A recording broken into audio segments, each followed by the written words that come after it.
Peace, family. Welcome to the latest installment of African Esquire TV / We Charge Colonialism. We've been going through my first book. If you don't know, it's Fostering False Identity, the child welfare systems design of social control of the Black family. We've been going through that every week in replacement of my normal broadcast where I cover different topics in Pan-Africanism. And by the way, if you still want to hear some topics, have things that are happening around the African diaspora, tomorrow at 10 a.m., we have the WCC podcast and book club. I know already some of the topics that are going to be discussed. France, they recently bombed Niger. And in addition, I think Frank is going to be talking about some issues pertaining to the vaccine. So y'all, excuse me, I'm catching my breath. When you're on that daycare struggle where you're trying to get your son to daycare and hurry up and get back for the schedules, then you got to start work, kind of can become overwhelming. So let me get my breath and we're going to get started in a few moments. So I hope everyone is doing well. Check the comments. Hope everyone is doing well, recovering in this new week. And, this episode in particular, I said last week that one was probably the funnest chapter to write. That was about African identity. Being an African in America, we're often told narratives that we're not really African, and we're told that we lost our culture during the transatlantic slave trade. These things aren't true. And I hope that I was able to effectively communicate that last week, that it's not true. These are things that are direct lies, really, from the slave masters in an attempt to control us politically. And not just that, though. I also want to point out the fact that this chapter in particular is going to go further into exactly what the problem is that the slave master was trying to address. Because we have to understand we pose a problem to the system because the system never anticipated us being a free people or being a people who aspired to autonomy and liberation. So this is an important chapter. We're going to talk about how the United States of America literally destroyed the Black community. We're told all these narratives that, the Black community was destroyed because of welfare policies. We're told narratives that the Black community was destroyed because people weren't working, because people were lazy. We're told a lot of things, but if you actually go through history, you can literally map out from beginning to end how exactly the system was able to completely control a people. So that's what we're going to go into today. I'm just going to hit some shares on social media and we will get right started. As I said last week, if you have any questions in the chat, if you put a question mark with the question, I will be able to know that it's a question. And so I look through the comments very quickly. And so that's a way that you can help me out whenever I am looking through the comments. So just posting this on Twitter and then we're going to get started.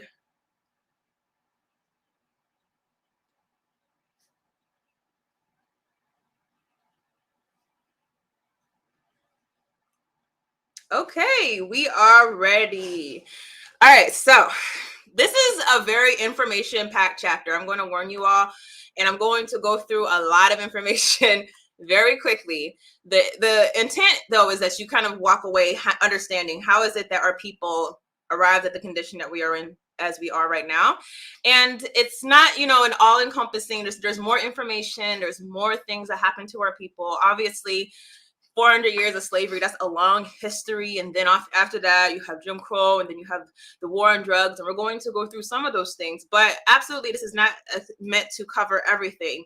But if I were going to go and pick out a few things inside of Black history in America that were deliberate attempts to completely destroy our people. And when we say just our communities, we have to understand our communities are made up of families. So this is a trickle down thing. If I were going to go through just a few things, these are the things that I would choose to go through. So again, I want to just paint the picture for you all. Please try, if you can, to think like a white supremacist. And I know that sounds very crazy, but if you think like a white supremacist, you'll understand what exactly they were trying to achieve whenever they purposefully did things to our community to destroy us. So when you're thinking like a white supremacist, imagine here you are, you've had these Africans, you've enslaved them, you've controlled everything about their lives. You controlled where they live, you've controlled who they could reproduce with, who they could marry. Are they going to live with their husbands? When are they going to eat? How long do they work? Where do they work? You've controlled everything about these people's lives, and for generations, like literally. But all of a suddenly, there's this war, and you're forced to basically free these enslaved people. Now you have a problem, especially if you're inside of antebellum South. In many instances, you're in the minority. You're a small class of people, and these people who you have done horrible things to, who you have enslaved, who you have inflicted crazy violence on, these people are about to be free. Now, that poses a problem for you. So we have to understand, from the white men's perspectives, we have been a problem inside of America, because America was never supposed to be a land with free Africans. We were never in the equation. In fact, that's why Thomas Jefferson, whenever there was this movement for abolition, he's like, listen, let's not keep these people here. Let's send them back to Africa, because in his mind, this problem that we've created, we've done horrible things. We've kidnapped these people, enslaved them, made their children our property as well. We've done humiliating things to them, raped them, horrible acts of violence, horrible, horrible things. If these people are free, we can kiss our paradise goodbye. And so Thomas Jefferson, some people were like, oh, yay, he wanted to send them back to Africa. No, not because he liked you all, but because he understood that if you people had a chance to strike back at the slave master, then you were going to do something that could completely disrupt the country and kill a lot of people, obviously, who thought they would never have to deal with that. Think about like Nat Turner. Like whenever Nat Turner had this rebellion, a lot of white people were scared. That's what literally existed whenever they decided that, okay, or Lincoln said, okay, we're going to free the slaves, but really it was an attempt basically to keep the country together. It wasn't about freeing Africans. Now, as you see this problem, we're going to go through what happened from the Civil War, and we're going to bring this up to modern times. Now, again, this is the Black problem. The Black problem, according to the white man that he created for himself. The Native Americans, they were the Native American problem. The European immigrants, they were the immigrant problem. This is how he looked at the Black problem. So in 1965, the passage of two acts essentially significantly, and I forgot to post the book in case anyone was wondering. Hey, everyone. See you all in the chat. I have to remember to post my book more, but Fostering False Identity. If I could find it on Amazon. Okay, here is the link for you all. If you have not read the book and you would like it, like I said, I'm going to cover some information that I talk about in this chapter. This is probably the most important chapter. Probably the next three chapters. The next one's pretty crazy, actually, are very information packed. So, this is a overview of things that I cover. And of course, there are other writers who go into detail on these specific issues. So we're at 1865. You have the 13th and the 14th Amendment passed. 13th Amendment, in slavery for persons who have not committed crimes. We know obviously that they put that crime part in there to have a backdoor way to still enslave us. Then the 14th Amendment granted these enslaved Africans citizenship, which is a huge threat if you think about the white man, because citizenship means that you have to have the right to vote. So these people, not only did they see possible violence happening from these horrible acts that they have caused to us, but they understood that they could lose the thing that they prized, white supremacy over these lands that they came and colonized. So this was a huge problem to them. 4 million formerly enslaved Africans, that's the number that is estimated. When it comes to those times, let's never take any number and say, oh, this is the correct number, because the records are always fickle, but they approximate 4 million Africans who are enslaved. All of these people haven't received the education. I'm sure a lot of them were pissed and ready to do something about what was done to them. And obviously they were poor. They didn't have jobs. Like, all of these people are now released at one time, and here you are, white supremacist man, you're trying to look for a way to ensure your survival and your supremacy. That's what it's ultimately about.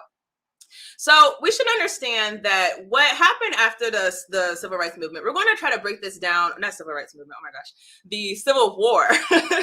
We're going to break these down kind of into eras. So we're going to call this the era basically of abolitionism. But this era was a very brief era. It was a era where there were some people who were considered radical abolitionists. So there were people who were abolitionists that just wanted slavery to end, but didn't necessarily want discrimination to end. They still wanted separation from the Africans and all that stuff. Then there was these people who were considered radical abolitionists, far and few between, but there were a few people who were whites who were like, no, we want full citizenship for these black people who are going to be released. Now the system made sure that this period of changes and whatnot, first of all, was very insignificant. The things that were done to try to quote unquote lift these Africans out of poverty and slavery were very ill-funded. We're going to learn that. They were very half done. And so it wasn't a full attempt to really do these things that these radical abolitionists were saying. And not only that, it was very brief. It was very, very brief before we seen a complete swing the complete opposite way. Think about how after Obama, during Obama's years, you had all these Caucasians, Europeans, and people who were just racist and whatnot, who were ready to pounce, as soon as they got their chance. And then you go from we shall overcome, Obama, and then you have a complete swing the other way to Trump.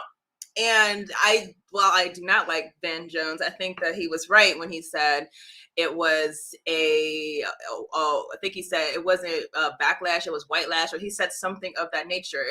That's what happens inside of American history. That's why I personally don't put my stock into politics all like that, because when you see things swing the liberal way, they swing back even further to the right. Because once these people see the consequences of these ideas of freedom and liberation, when they see, they don't even fully see the consequences. They see the possible consequences, like, oh my gosh, we could really lose our hold on power. Well, they go even further right to really ensure that they maintain their supremacy inside of this world. And this is probably one of the earliest instances where this happened. Now, so let's go through the history of the Freedmen's Bureau. The Freedmen's Bureau, this was an institution that was set up by, again, these radical abolitionists. And it was essentially going to usher in this free African population. That's what it was span is. But we should understand that because it was not popularly accepted among whites, it was sabotaged from the beginning. This idea that you're going to have reparations, that was a part of the Freedmen's Bureau. I think that's something that people should study in this current reparations debate, because whenever these things were put forth, these great ideas, we're going to do this, we're going to give them money, we're going to give them land, we're going to give them all these things. Why is it that it's so easy for these promises to go out and for even laws to be passed to back these promises, but it's so easy to be undone? And that's kind of the problem whenever you're still living in a white supremacist society. Even if they grant you, quote unquote, some type of compensation, or they try to make things right, and I never believe that their attempts are full-hearted, but even in those instances, it could literally just be a change of administration, a change of voting patterns. Literally, it could go from being the Democrat in office and just like that being a Republican in office. If you hear what's happening in Washington right now, a lot of people think that Joe Biden, whether or not he runs again, if it's Kamala who tries to take the seat for him, that's going to be a one term presidency, because things swing and they swing back. So we have to think, if compensation, reparations, if that's your goal, and I think it's something that we all agree with, how do you ensure inside of this white supremacist country, this white supremacist system, that it can't just be undone with a law change? Because trust me, if it gets passed in any substantial way, these people will find a way to use that inside of their next election cycle. You're going to see a lot of people going to red states saying, oh, look at what these Democrats or these liberals did. They gave welfare checks to all these Africans. Oh, we have to make sure that we put them back in line. That's going to be the next pitch inside of the next election for conservatives. So I'm not saying don't fight for reparations, but be strategic, learn from history, learn that there were talks of things like this immediately following the Civil War, and see what happened as a result. These people They seen the possibilities. Oh gosh, you want to give them compensation? You want them to be landowners? Oh no, we have to go all the way to the right. And so the biggest contradiction with the Freedmen's Bureau, even though this policy was happening, while it was happening, something called black codes were enforced. Many of you probably have heard of black codes. They were like the prequel to Jim Crow laws. They said where you can go, what time you can leave the house for these formerly enslaved Africans, where you can work, for how many hours you can work. They were monitoring the lives of these people who were supposedly free. Now, one black code that pertains directly to the child welfare system that I want people to know about, because I did not know about this prior to doing research. In fact, let me see if I can find there's a book over there. Okay, let me see if I can find this real quick, because I do want y'all to see it and maybe pick it up if you have a chance. I came across this book, I believe by accident, but it's a really good telling of what happened. Let me go back to, okay, so it's a really good telling of what happened, the Black family, slavery, and freedom. That's where I discovered this whole thing called apprenticeships that was literally became the black codes that were going to police children. So this is the prequel to the child welfare system. I want you to listen to some of the ways I'm going to describe the apprenticeships and draw parallels to the child welfare system in America today. So these were labor systems, essentially. We should understand that back then, children obviously worked. African children especially were forced to work in order to make a way or help their family. You know, this is something that was very common, even in white society. Now, these apprenticeships literally allowed for the former slave owner of your family to, let's see, they see you living inside of your community, they could go to court and tell the judge, hey, these people, they were my slaves, but they're not doing anything. They're vagrants now. They're not working. They're not doing much. Their children need to be taken care of because the parents are lazy. The mom's not doing anything. So we have to do something about this. Literally, the court would grant jurisdiction to your former slave owners over your children. This is what would happen. And it was called an apprenticeship, but it's important that you know that it was literally like the opposite. So there were white apprenticeships of children and there were black ones. The white ones were very different. One, with the white apprenticeships, the master or the apprentice, whatever teacher, he had to not just train their apprentice, but he also had to educate them. So you're not just going to learn how to make things, you're also going to learn to read, you're going to learn history, you're going to learn something. The black apprenticeships, you only had to teach them a trade, okay? With the white apprenticeships, if you ran away, or if your parents got you to run away, like let's say they're like, okay, baby, we're not liking how he's treating you, let's go. If you were in the white apprenticeships, the parent would basically pay a fine of $20. You know what happened to the black parents if they tried to get their child to leave the apprenticeship? They would go to jail. Literally. You would be in prison. In the let me look through it. There's some more differences I'm trying to remember. So white apprenticeships, if you were at a certain slave owner's place or apprentice teacher's place, they could not sell you. They had to basically keep you inside of the same one. But in the black apprenticeships, they could literally sell these children to other apprentice teacher, whatever, trainers, y'all could tell me the correct term. So you could kind of see like this literally mirrors slavery. It mirrors slavery, but it's more so bleeding into modern times because you see the same elements in the child welfare system. The person goes and says, hey, these parents are vagrant. The same things that you see with the immigrant children, with the Native American children, they use these same terms. They say they're vagrant, they're not working, they're lazy. So if we let these children go, these children are a threat to us. And we should also analyze that. Why is it that children are such a threat to the system? Children are the threat because they understand that many times they are unbeholden to the system like their parents are. A lot of times they're unsocialized into white supremacy. They're more willing to question things. They're more willing to take time out and be disruptive to the system that they feel like is unfair. Well, whereas they look at adults as having been conditioned, like you're trying to condition a slave. We know these adults. We can estimate them. Okay, there's some that might be a little radical, but there's enough that are not. There's enough that are compliant with the system, so we can predict what they will do. We cannot predict what their children will do who have not been conditioned into the system. And because of this, these slave masters, I hate using slave masters, but I don't know another term to call them to give you the same understanding of who I'm talking about. But these owners of Africans, of free Africans, I don't know, give me a better term, y'all. But these people would literally use that. They would go to a judge. The legal system was backing them. That's the same thing as today. You have a caseworker. They go to the judge, say this person's doing this, they're doing that. They don't have a job. They don't have this. They don't have that. They don't have food. They go to the judge, and the judge grants jurisdiction.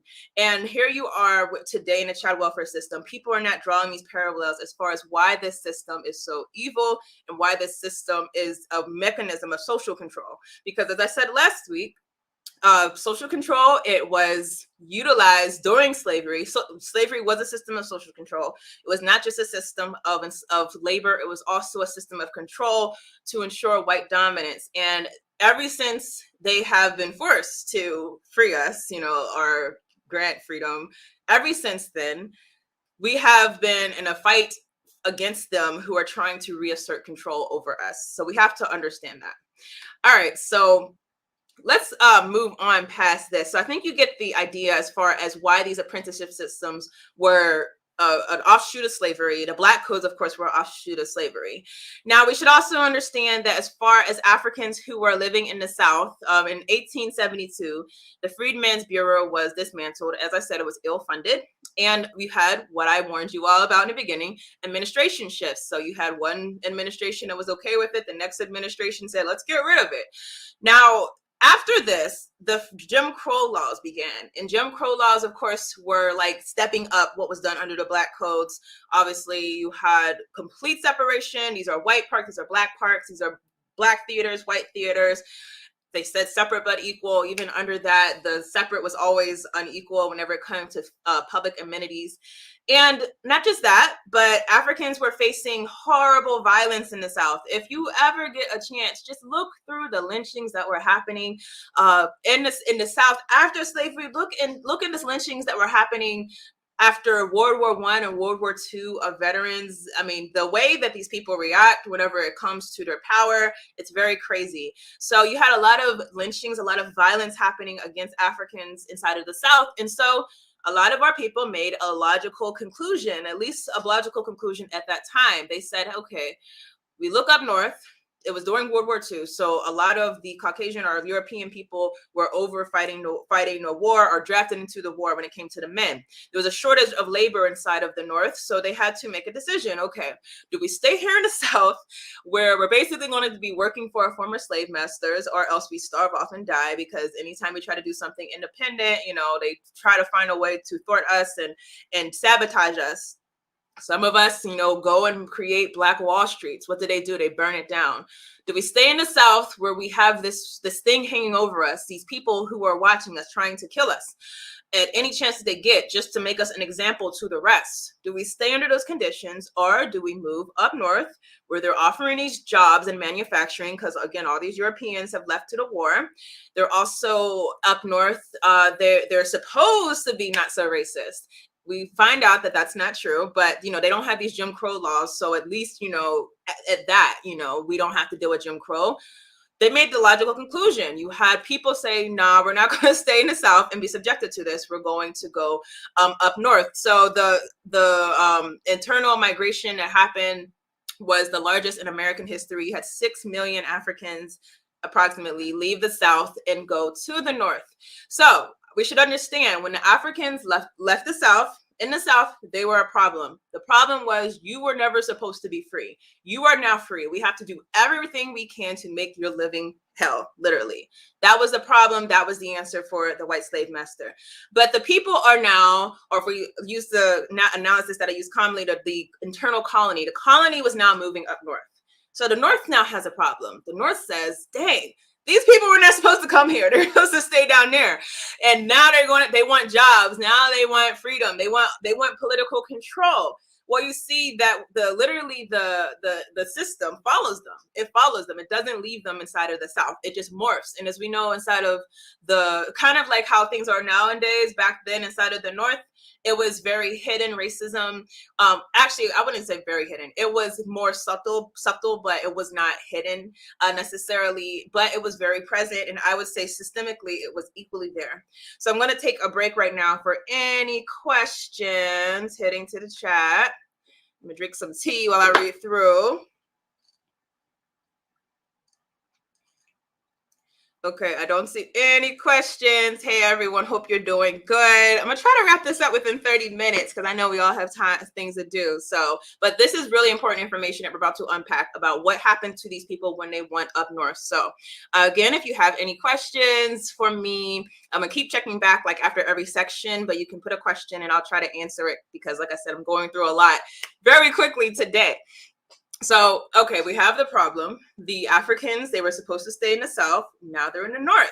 How does the North react? They don't do what they acted like. Like they acted like the Civil War is about slavery. Oh, we want there to be all free slave states. It was not about saving Africans. It was about their own political control. So now that you have these African people coming to the North, they have to figure out what to do. So we're going to go through some of their answers to the Black problem. The big one, of course, was the ghettoization of the African community. I want everyone to understand that when you go through a Black community in America, you see things, you see poverty, you might see rundown housing, you might see drugs.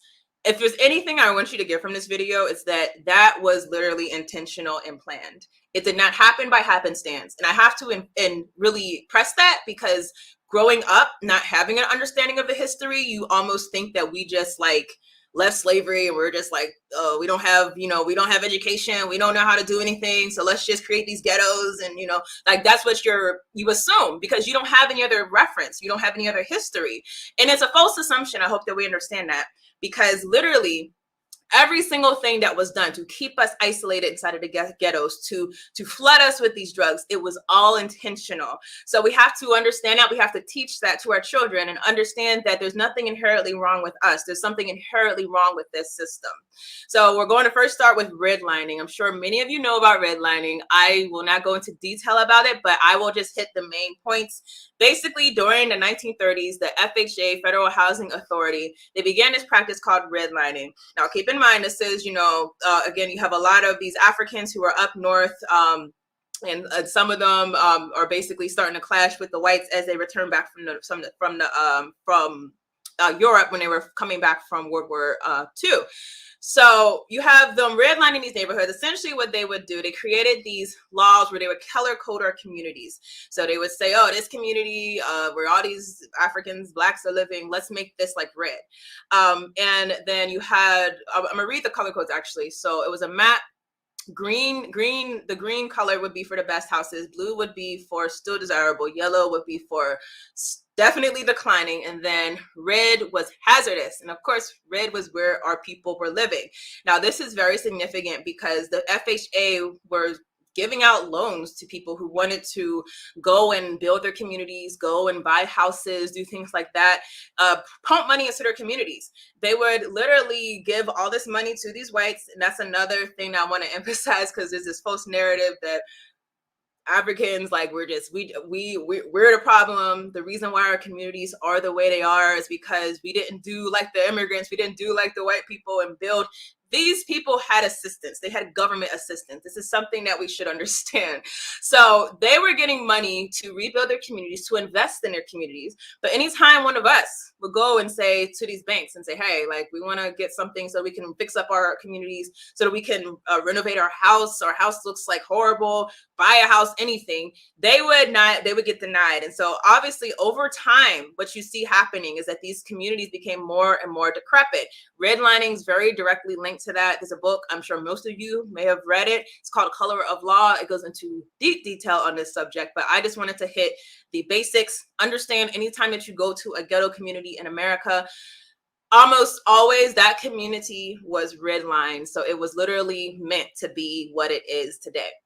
Also, kind of, I would say directly related actually, is the GI Bill in 1944. World War II was ending, and so you had all these people coming back to the United States. If you were serving inside of the armed forces, I don't like saying serving, if you were in the armed forces, recruited and basically fighting for this empire, if you were one of those people and you were white, you had these GI Bills. Now, they made sure to make these bills locally enforced. And that's something that you should understand. Why there's this debate over states' rights versus federal rights. When people try to push for states' rights, a lot of times they want to give the states the ability to discriminate if they want to discriminate. So whenever they said, okay, we're going to allow this to be enforced by the state, that essentially led to the situation where you have these state governments who are going to discriminate against veterans who come for their GI money to their states. And so you have all these people who were told they would be able to buy houses, buy a mortgage, and all these things, who were Black, not being able to do so, while the whites were able to easily.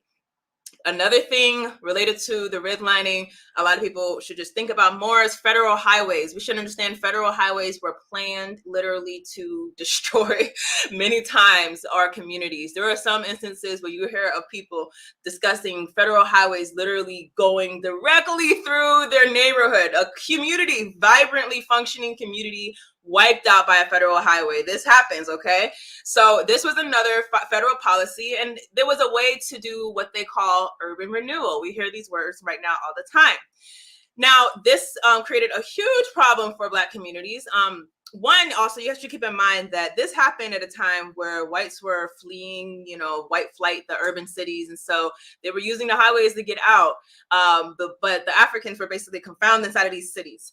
And a lot of times what their neighborhoods that they had that might have been vibrant were deliberately sabotaged by this government. So the big takeaway from redlining, I want you all to, again, understand, is that if you go to any community that and redlining and all these housing discrimination and federal policy of highways, any community that you go to that is decrepit, 9 times out of 10, you're probably going to find that community is redlined. It was planned. Everything that happens with these things, it is literally planned by the white supremacist system to be what it is today. So I'm going to take a break and check for questions. Whew. Okay, I see a question. How does your book differ from Oba T. Shaka book, The Generation Gap, which deals with the same subject? Well, first of all, this is one chapter of this book. I want to emphasize, this is about child welfare. I talk about this, though, because I think we have to understand why child welfare was utilized, because child welfare was utilized to address a problem. So as I said, whenever it comes to the immigrants, European immigrants, non-Anglo-Saxons, when they came to America, they posed a problem. It was that was their solution to the problem. Similarly, when it comes to Native Americans, they were on these reservations being pushed off of their land. They had to find a way to correct that problem. So it's not that this book goes into detail. This is, like I said, this chapter is not as informative of a whole book, obviously. So the chapter is a summation of what I would say are the big things that led to the demise of the Black community coming from the South. So I would say first would be the redlining, but of course there's other information to read. This book particularly will link these things to the child welfare system and the fact that there was a deliberate attempt to control our children because they understood they created a problem. And the interesting thing about this problem I want us to understand is that it kind of like rolls over to a worse and worse problem over time, because obviously we kind of see the what's the word I would use? The dismemberment of our communities over time, like morally, as far as loving each other. Like these things are the results, loving anyone. Like we see these things more and more diminishing over time. So this becomes, the problems that they create become more of a problem to them, because obviously when they realize these people who we've been confining inside of these hoods could easily come to us and strike us back. that's a more dangerous problem to them. So we should understand that these are solutions in their mind, in the mind of a white supremacist. This is a solution to a problem. You don't do a real solution. You don't give these people true reparations and land and let these people grow and be able to build amongst themselves. Instead, you find ways to intentionally sabotage them. This is how white supremacists think. Does this give notion to the fact that the collective is collectively ignorant because they couldn't trust the system, therefore they choose not to participate in it? Does our education affect it? Let me read this one more time to make sure. Actually, let me put this on the screen for y'all too. I'm sorry. Read this one more time. Does this give notion to the fact that the collective is collectively ignorant because they couldn't trust the system, therefore they chose not to participate in it? Does our education affect it? I wouldn't say that, honestly. The thing that we should understand is that I don't believe that the government could ever truly be able to undo what they did. I think we can. Now, the government owes us some basic things in order to do that. Absolutely. The land that was promised, that is a necessity. We can't become free and autonomous, living inside of a landlord's home and try to, have some type of power. The land they promised, the years and years of work and humiliation that was given to the system, those things are all quantifiable. So there are things that I believe absolutely are owed to African people for what has been done to us. And those resources, I believe, and I advocate, particularly in the last chapter of this book, those resources be given to us for our control. Now, that means that we don't think that the government's going to do right by us. We don't go to them to sign up for their program. You need to give us the resources that we're owed so that we can create our own programs. That's what I advocate personally. So as far as these government programs, I'm not a fan. I don't believe that the oppressor is ever going to give you the tools to unseat them or to become equal. And in this instance, you had a lot of people basically be put in a situation where they were facing discrimination directly from the government that was doing things shadily, so there was an intentional effort to ensure that people weren't accessing these services. But even if they did, personally, I think that the second that the system recognizes that people are taking advantage of things, like let's say Africans were able to take advantage of the GI Bill, I think the law would change. That's how insidious this system is. The second that they realize, oh, wow, they're going to actually do these programs and, be able to take power back, I think the laws would change. So what we should be demanding, I think, is autonomy, sovereignty, self-determination. To me, that's the way to go. Okay, let's see. Okay, I don't think I see any more question marks, so I'm going to go to the next section. See if I can wrap this up in 20 minutes. All right, so the de-industrialization of urban cities. I think that this, let me actually drink some tea. I think this is underrated by many in our community. I see more people talking about redlining. Obviously, we talk about the prison industrial complex a lot, the war on drugs, all these things. But the de-industrialization of these cities is very serious if you think about it. So obviously, I started this off as far as the transition from Africans in the South to Africans in the North, saying that these people were leaving not just because they were fleeing for their lives, but in the North, they were offering these jobs and they were manufacturing jobs. The Europeans were working or were fighting for this empire side of Europe, and that left a lot of vacancies. So a lot of Africans started working for manufacturing jobs. So between 1947 to 1977, the number of manufacturing companies in the United States, this is what's happening over time. It went from 3,272 to fewer than 2,000. This is de-industrialization of America. Now, 3,272 to 2,000 corporations. Maybe that doesn't sound crazy to you because still, at least there's more than half 2,000, although it's, it's still really big, right? Especially like a 30-year jump, right? But we should also understand who was getting laid off more to keep those ones that stayed open. The ones who are being laid off more were Africans. Now, obviously, there's the issue of racism that's always going to be present. So you have people who were just, say, hey, we don't need you here, so they'll get rid of us, right? But even inside of the policies of these companies, if you think about it, these people who left to go to World War II and were over there, right? they come back. They have seniority over you whenever you come while they're gone. So a lot of times it was a seniority issue. I'll give you an idea. So in 1970, 70% of African men were employed in blue collar jobs. Okay, 70%, 1970. 1987, 28%. What is that? The 17-year gap from 70% to 28%. That's very significant. So we can kind of see the stage that's being set for the war on drugs as it comes in. You have a people who were once being employed. Now they are without jobs. What are they going to do? How are you going to make bread for your family? What are you going to do? And this was the issue that was facing us. And guess what? The government had their solution. So this was a brief section. I'm just going to check very quickly, see if there's any questions. Africans, no, it was Black Americans. No, brothers, the Pan-Africanist channel. We are Africans. We don't deny ourselves. We don't categorize ourselves as a color. We understand that our history did not begin in America. Otherwise, we would say our history began in slavery. Our history began in freedom as a free autonomous people. That land was Africa. You don't have to want to go to Africa to recognize that, but you should recognize that because that's the blood that's in your veins, assuming that you're African of descent. All right, I don't see any questions, so we're going to move it directly to the next section. In this section, I'm sure many of you are aware of a lot of these concepts, but it's significant, y'all, because so we have to go over it again. The war on drugs. I'm not going to get into the nitty gritty as far as things that we might commonly talk about with the war on drugs. We know it was a war on Black people. It's a war on the Black community. But what I want to emphasize is that it was not about drugs. I mean, I used to think, okay, maybe it was somewhat about drugs and, but, they took it and they made it about something else from the jump.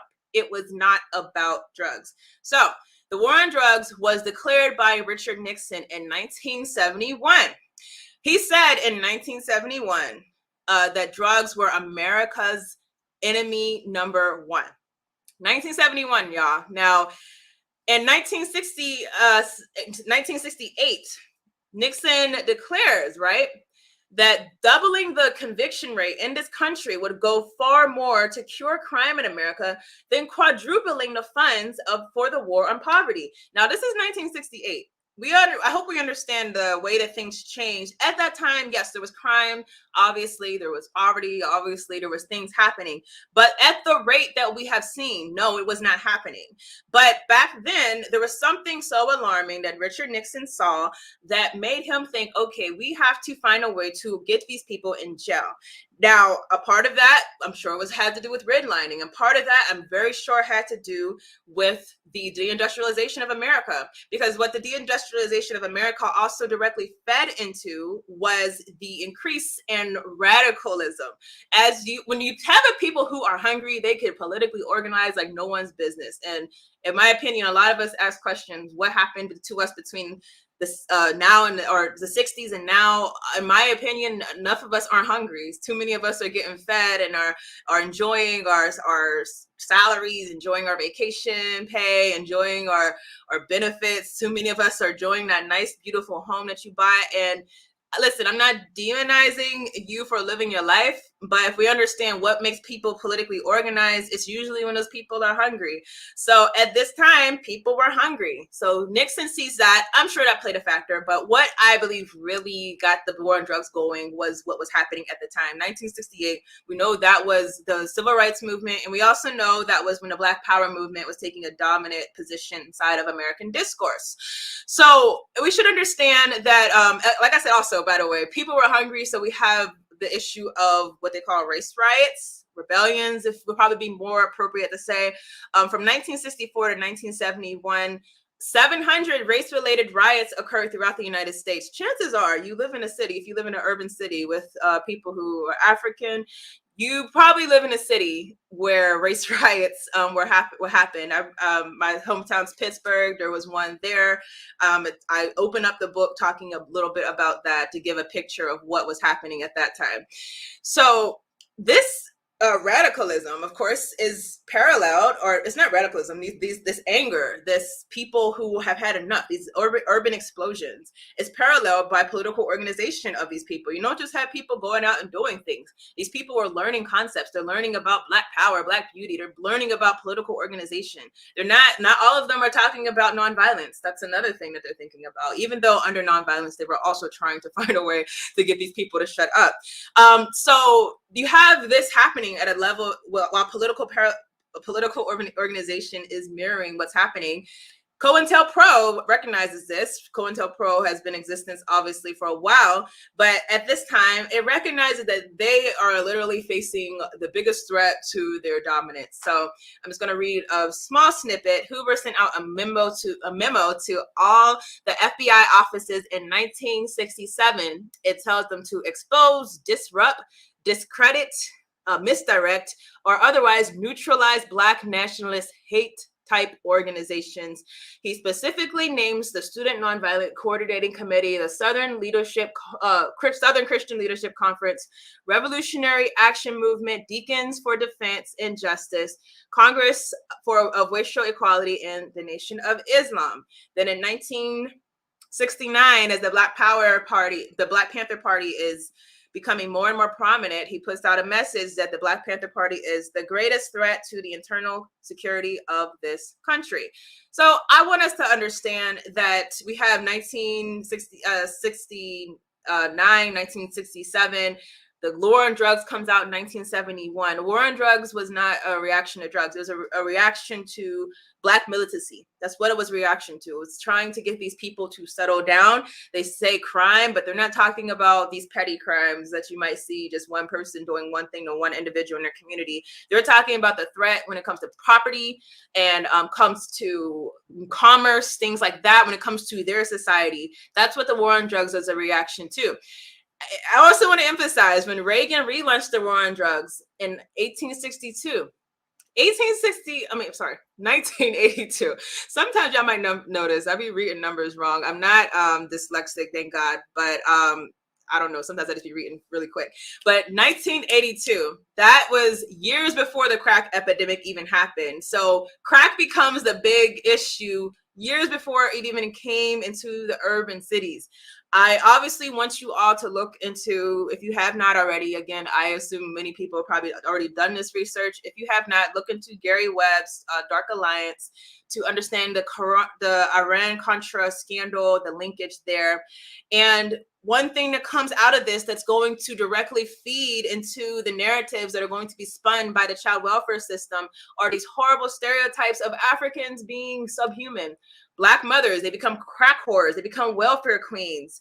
The Africans collectively, they're lazy, they're greedy. You have Black ghettos, you have crack babies, you have thugs. All of these type of verbiage is coming out of this. It's not just policy. These policymakers that are in these positions that are talking to the public are using derogatory ways to label our people, and they're doing it in hidden coded ways. So all of this is going to really set the stage for the child welfare system to come in.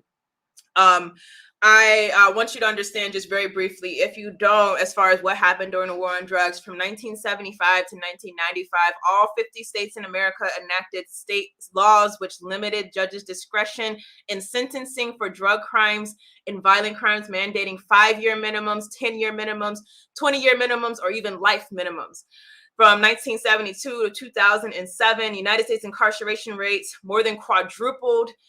Then you had today, obviously, I hope we all know that the United States of America has the highest incarceration rate in the world by far, holding more than 2.3 million people in prisons and jails.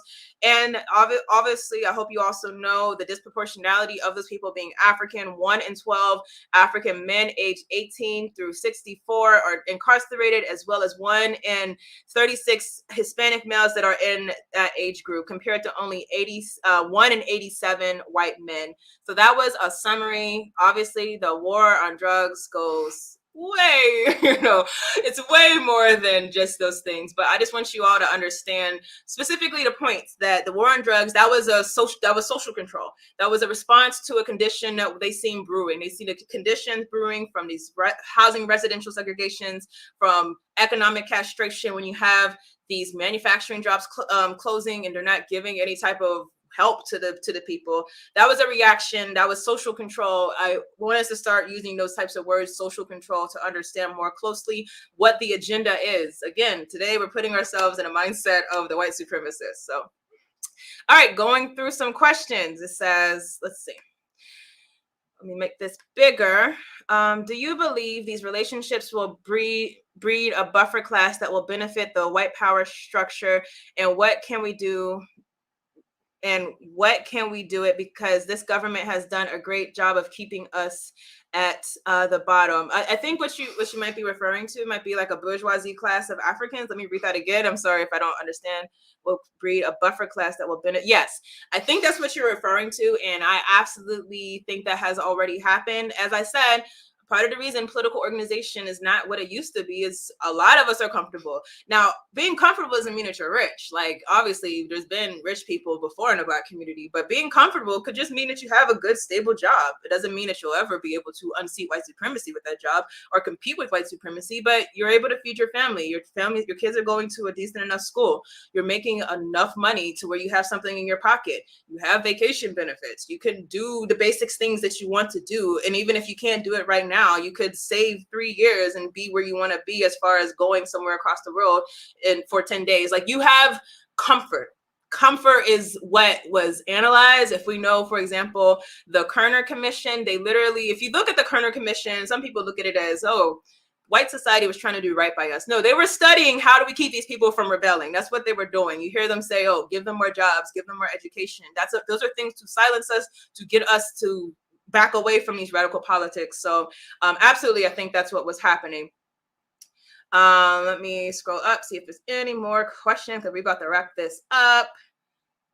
And like I told you all, question marks let me know that there is a question. Okay, I think we're good. I'm sorry if I missed anyone's question, please do post it again. I'm trying to answer everyone. We have a few minutes for my goal of wrapping up before 9 o'clock. So this last part, I don't think it'll take too long because it's pretty direct. Interracial violence. There's a misconception. I would say deception, honestly. A lot of it is being done by Black liberals, or some probably also white liberals with them, to try to pretend that interracial violence in the Black community is not anything significant. I would say that's complete bull. Now, obviously, we know if you have a people who are hungry, there's going to be things that are happening that are violent more often. If you have a people who don't have access to things, things are going to happen more. And obviously, you do hurt who is closest to you. So white people are more likely to hurt white people, and Black people are more likely to hurt Black people. But the idea that it's literally just that. There's nothing else more going on. You have people, they don't have as much, and they're just in close proximity. So that's who they're going to hurt. And these people here, they hurt each other too. Absolutely, we understand there's quote unquote white on white crime. We won't use the word Black on Black crime to describe us. We use Black interracial violence because we understand the word Black on Black crime has been used to sensationalize what's going on in our community. But if we understand the rate to where this is happening among our community, think about, for example, what's been happening with these rappers. I don't know if you all pay attention to things like that, but I mean, maybe like once a month, you hear someone famous getting murdered who is a rapper. You don't see the same things cross-cultural. You don't see the same things, whereas there's like literally this fear, this thing that's hanging over us. So I think we have to I understand we don't allow ourselves to be criminalized by the white society, but at the same time we have to allow ourselves, not having conversations out of our community, but in our community among ourselves, by people who have a real stake in our community, about the fact that there are these disproportionalities and what we can really attribute it to. Now, just to give some numbers to back up what I'm saying, from 1965 to 1970, and that's the other thing I want us to recognize, is that the rate of intraracial Black violence did not start growing at the exponential rate until after the Civil Rights Movement. Now, we were poor. Many of us were poor before the Civil Rights Movement. What happened between the Civil Rights Movement and after, or from the period of the civil rights movement and before, what happened that you had the rate jump? Okay. I'm going to tell you what I think happened as far as the psyche of what was going on with our people. But from 1965 to 1970, the murder rate in the United States quadrupled, with the highest murder rates occurring in 1980s and 1990s. We obviously noticed war on drugs obviously played a big role inside of it. Guns were put into our community. So I'm not saying that this was not, encouraged and intentionally done, kind of like a setup. You put someone inside of a maze with these certain things, they're going to use it a certain way. That's absolutely a part of it. I want to emphasize that also. Now, according to the Department of Justice, between 1980 and 2008, while Africans have only occupied 13% of the population, 52.5% of homicides were committed by offenders who were Black, with the offending rate for Blacks being 8 times higher than whites and the victim rate being 6 times higher. So again, it's not like, we're not doing this in, Black interracial violence is not a serious problem. No, this is a serious problem. And I hope we understand these statistics to mean that the lie that's saying that, we don't have to worry about this problem, it is a problem. But the way to fix it is not what white society is going to tell us. I'm going to go to Dr. Amos Wilson. He has a whole book. I have it over there, but I think I have to dig it out. Okay, I'm going to grab it, actually. I see it right there. Black on Black violence, the psychodynamics of Black self-alienation in service of white domination. Read this book, y'all. I mean, this book is, Dr. Amos Wilson breaks this down like nobody's business. So this book will really revolutionize how you understand this problem. He said, I'm going to quote from the book, "The violently oppressed react violently to their oppression.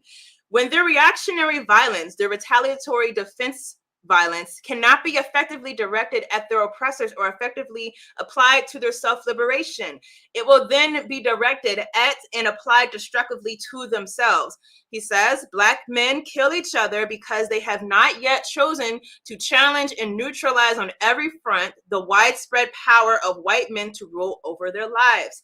Think about what Dr. Wilson is saying right there. Now think about what I said. The rate of Black on Black violence, Black interracial violence, and getting that out of my vocabulary. The rate of Black interracial violence did not skyrocket until after the civil rights movement. What happened after that? What happened after the Black Power movement is that you saw people who were politically organized, who really believed in their hearts that there was going to be a change, that things were going to be different. They did not foresee what we're having today.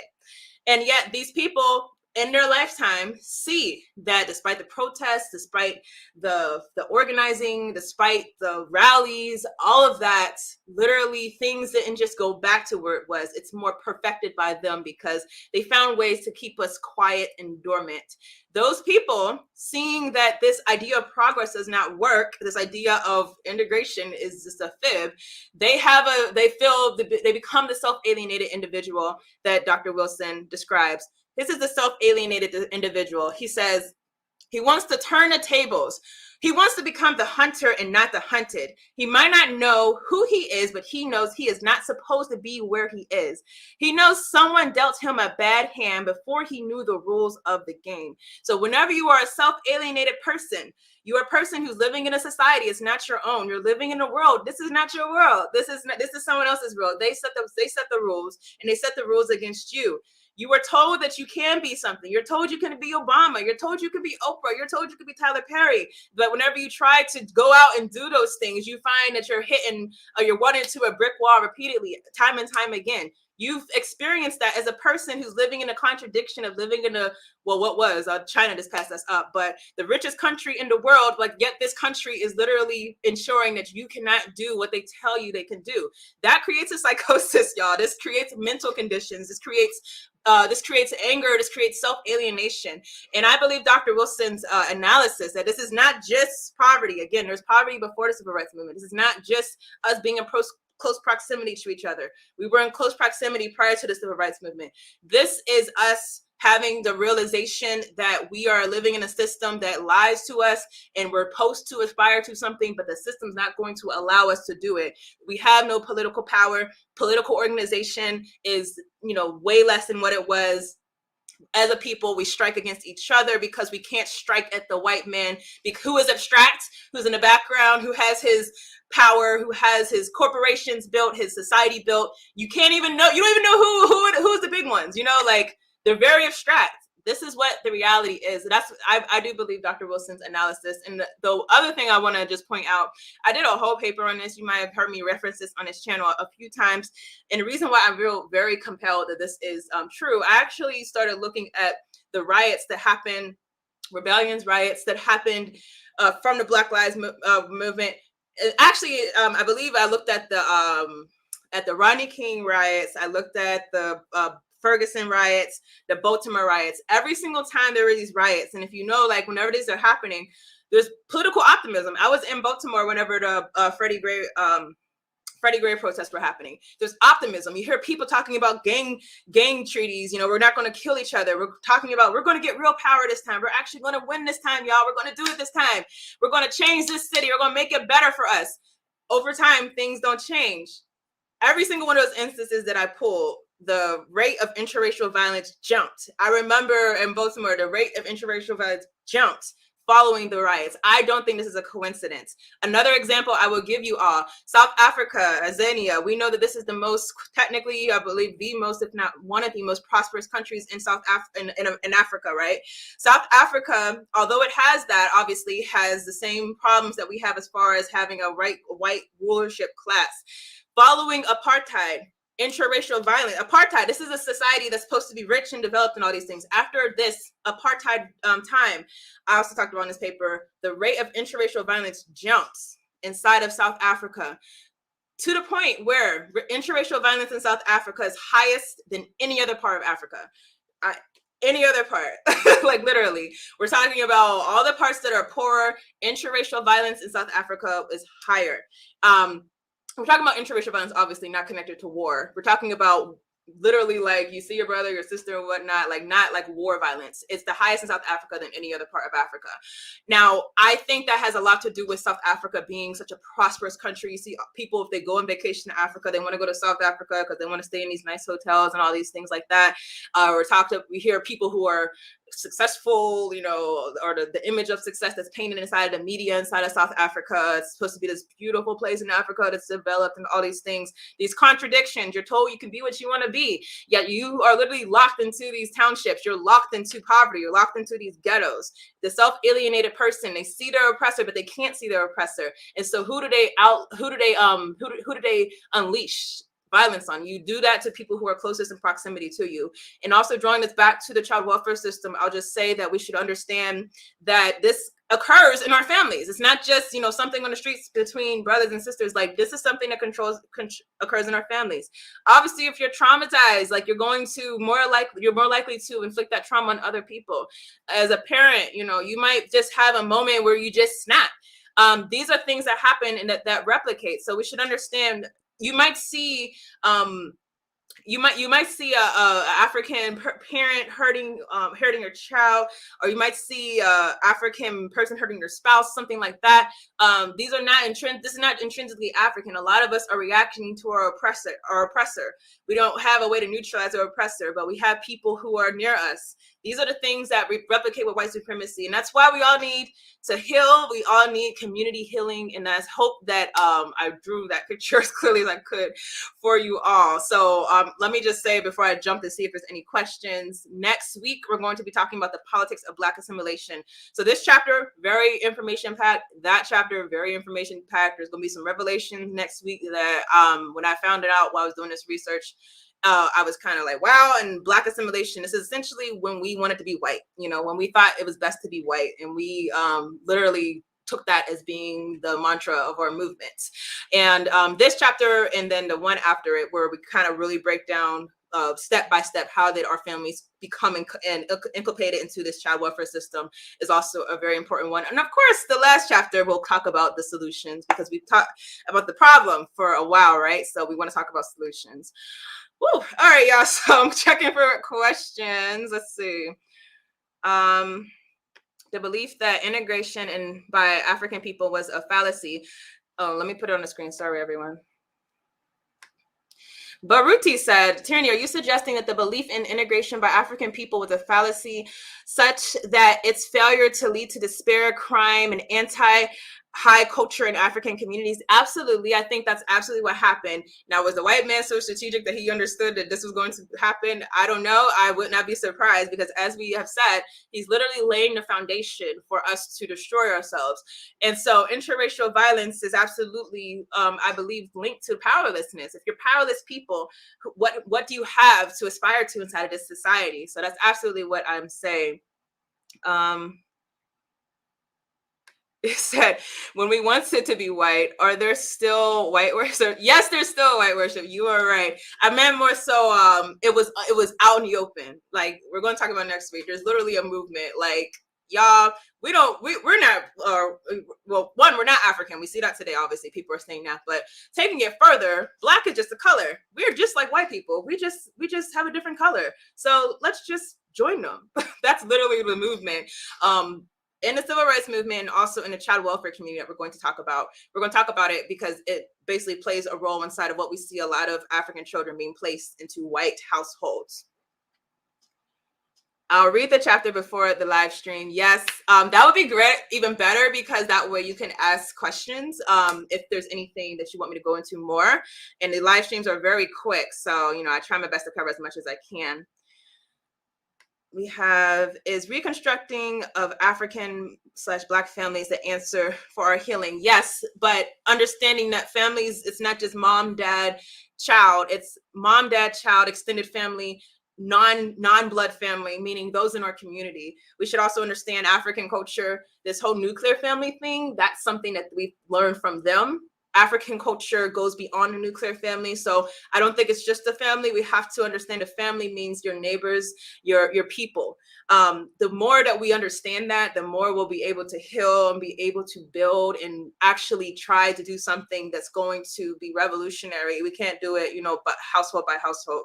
Yes, it takes a village. Absolutely. Let me see. I'm just scrolling up, see if there's any other questions. Oh, Shakara, how are you? He says, Black conservatives promote the idea that the rise in interracial violence is simply a matter of less fathers in the home, which an issue of, sorry, I'm messed up your question. An issue which is, of course, related to the welfare state. What do you say? I say that is bull. We're actually going to go into that, is it next week? The week after next. That's where we're going to talk about the child welfare system, things that were spread. A lot of that comes directly from the Moynihan report, which was inspired by E. Franklin Fraser's report on the Black family. E. Franklin Fraser was another person who did not want to align himself as African, wanted to distance himself from his African culture. And these were things that were done to explain away why we're inside of the conditions that we are in today. But don't get me wrong. Let me first and foremost say, African fathers, Black fathers, you are needed. We need our men in our community. We need strong men. We need loving men. We need men who are going to partner as we heal each other. We absolutely need that. There's no person inside of the African family who is not essential. I know there's a kind of like a attitude towards a lot of our men that you're not essential to this. You are absolutely essential. That is not a narrative that I would ever push on this channel. But let me say that the whole narrative that conservatives use, I think that it's overspun, because I think that a lot of it, first of all, is trying to paint this picture that the black familial systems are broken. So, for example, a lot of times, yes, we have horrible situations because of the economic castration where the father might not be in the home, but a lot of times, especially in prior times, it might not have been the father in the home, but you had the uncle in the home, you had the grandpa, you had grandma, you had a family network.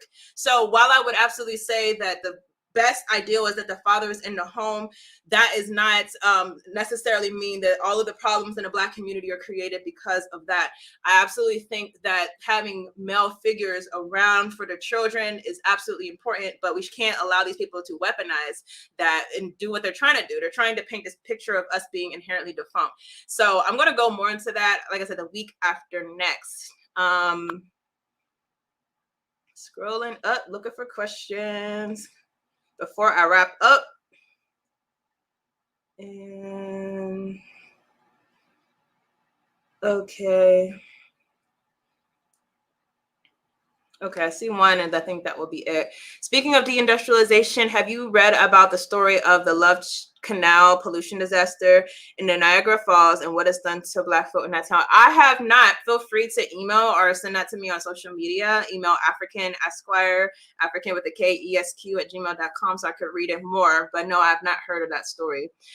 Okay, so I think we are good. Wait, did I see one more? Okay, one more that we'll wrap up from Brother Baruti. He said, Tierney, if you believe that the assertion of my last was valid, do you believe that the goals of the ADOS make me whole programs will eventually create more deeper despair if not implemented? I think that a lot of the assumptions of that movement has not factored in that you were in a white supremacist system, and that system will never treat you well because it is a white supremacist system. So this whole idea that we just need more programs and all these things, as I tried to lay out in the beginning, I really feel like they should study the Freedmen's Bureau. You should understand that these same things that you're asking for, probably more than what you're asking for in some instances. Some people just want to check. Let's be clear. Like, some people I've heard just are talking about money. I understand the actual organization, they have a whole platform, but some of us are asking for, they were supposedly going to give us more, but how quickly that changed within administration. And like I said, I want to emphasize, if it comes to that, if it were to ever come to that, we're going to be the tagline of the next election. You're going to see all these white politicians going into their local jurisdictions talking about how horrible it was whenever they gave these reparations to these Blacks for something we didn't do. That's what they're going to be telling them. So I think that it's not, I've said many times on this channel, some of you hate when I say this, I don't think reparations will happen in this system. If it happens, it will have to be a system that's not white supremacist. And for this system not to be white supremacist, you would need a new system. So that is my opinion. When I say reparations, I don't mean some quick check. I mean something that's actually meant to be a resource to actually do work to repair our people. I personally don't believe it's going to happen in this system. It would have to be in us pushing for a system that is more appropriate. So whether that means we separate from this system or this system has some type of revolutionary change, I don't know what will have to happen, but I definitely don't think it's going to happen in this system. All right, everyone. I think I am good. I see someone said someone's a troll. I hope not. Yeah, so, and by the way, everyone, I also want to just let you all know, WCC is kind of transitioning. We want to be more of a think tank type organization, meaning like focused on putting out well-researched information. So you're going to see kind of changes coming into next year. You're going to see people appearing on the channel more often by themselves. And in addition, I'm probably going to do more live streams than actually trying to edit videos. Let me tell y'all, that last video I did on Travis Scott, I don't know why it took me like 5 hours to edit it, and I'm just like, this is crazy. So I might just start doing live streams more. But as of now, I'm just going to finish up with my book for the rest of for until I get to the end of it. And also on tomorrow, 10 a.m. WCC, we're having our podcast and book club. So I invite you all. We're going to be talking about current events, talking about vaccines, talking about sure we're talking about American. Did I say it right? And we're going to talk about what happened in Nigeria. We're going to talk about some things tomorrow, 10 a.m. Eastern time. So I hope to see you all there. Everyone, I hope you have a great day, and peace and love to all of you.